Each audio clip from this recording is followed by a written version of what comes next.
Let's go now to Liberal Senator for Victoria, Sarah Henderson. Thanks for joining us, Sarah. What do you make of these attempts by Anthony Albanese to dismiss this as merely whether or not Kimberley Kitching was on a committee or not, and refuse to have an inquiry about contemporaneous events just before her death earlier this month?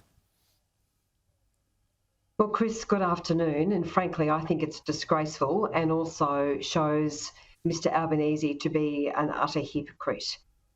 There is compelling evidence that Kimberley Kitching was systematically bullied and ostracised and isolated. That's come from obviously very, very good sources, including her husband, including Diana Asmar, who wrote a compelling piece last weekend about how traumatised Kimberley was. So frankly, not only has the opposition leader in Anthony Albanese been completely gutless, he is also demonstrating gross double standards, gross hypocrisy. Did Kimberley Kitching ever speak to you about her traumas within her own party, and did she ever describe them as bullying?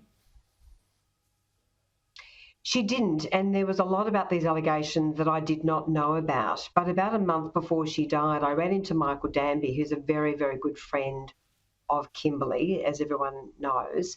And he said to me, Sarah, they're after her. And I said, what do you mean? And he said, they're after her.